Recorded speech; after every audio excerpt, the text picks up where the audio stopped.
Good afternoon, Yoshikazu-san. Thank you so much for joining me today. I'm looking forward to discuss the role of carbon capture, addition and storage in Japan's energy transition and how the IEEJ is contributing to this important field. Okay. So to start, how does the IEEJ view the role of CCUS in Japan's overall energy transition, especially considering the country's commitment to carbon neutrality by 2050?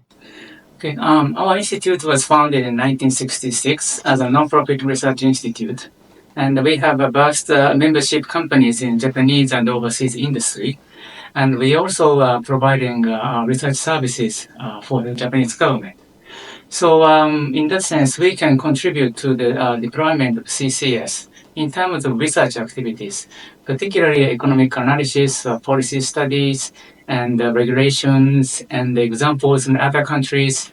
And we provide those information and make some report as an input for the Japanese industry and Japanese government. Thank you for sharing the background of IEEJ. So what are some of the key challenges that you see in implementing the CCUS project in Japan? And additionally, how can government policies, financial initiatives, or industry collaboration help to address these challenges? Yes. Obviously, the biggest challenge is the cost of CCS. CCS is purely an incremental cost for the normal business operations. So without any regulations or policy support, CCS will not happen. CCS will not be deployed by industry. So there will be two issues: how to reduce the cost of CCS and how to support the CCS businesses undertaken by private players. And so in that sense, industrial effort to reduce cost is obviously important, but also Japanese government support to enable CCS business as a sustainable activities for the industrial players. Yes, I think the cost, consideration or the cost problem will probably be solved by uniting both public sector and private sector from both domestic and international sectors. And let's turn into international perspectives. How does the IEEJ assess the impact of Japan's collaboration on CCUS with countries like Indonesia, Australia, and other Asia-Pacific partners that has also delivered a keynote speech in the morning sessions? And what role do you think the regional cooperation plays in advancing these CCUS technologies?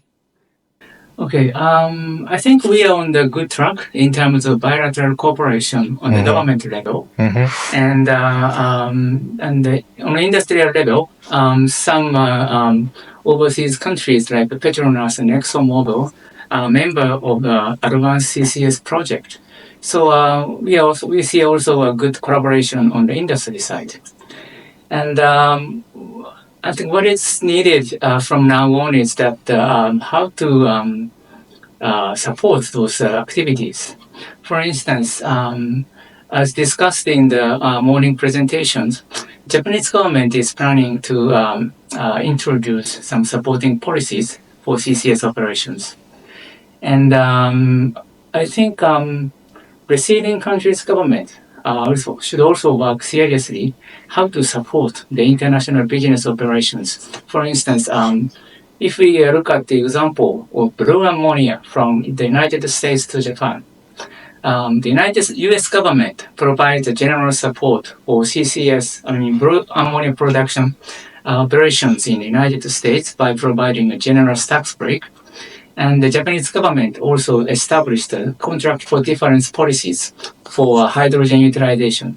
So both producing countries' government and the users' countries' government provide support for their businesses.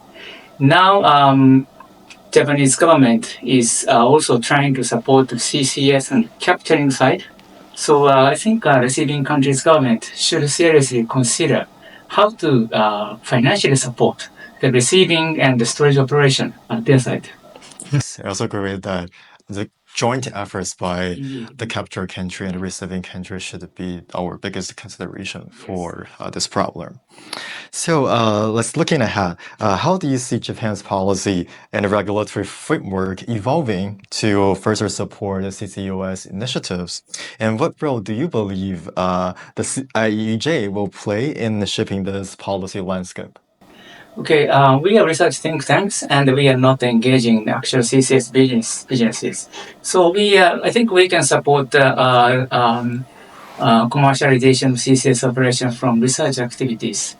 We can do some economic analysis. We can do survey for various policy and regulations. And we can also set up a kind of tracked level of collaboration opportunities for industry and academic level. So I think that's what IEJ can do as to commercialize CCS businesses. Thank you. I'm really impressed by this pivotal role that IEJ will play during the process. And thank you for sharing your invaluable insights today, Mr. Kobayashi-san. It's really inspiring to hear about IEJ's pivotal role in shaping the Japanese research to CCUS and its broader energy transition goals. And I think your perspective on the challenges and opportunities have provided with a clear vision for the future. And we look forward to the continued efforts that every region will have on this week. Thank you. Thank you.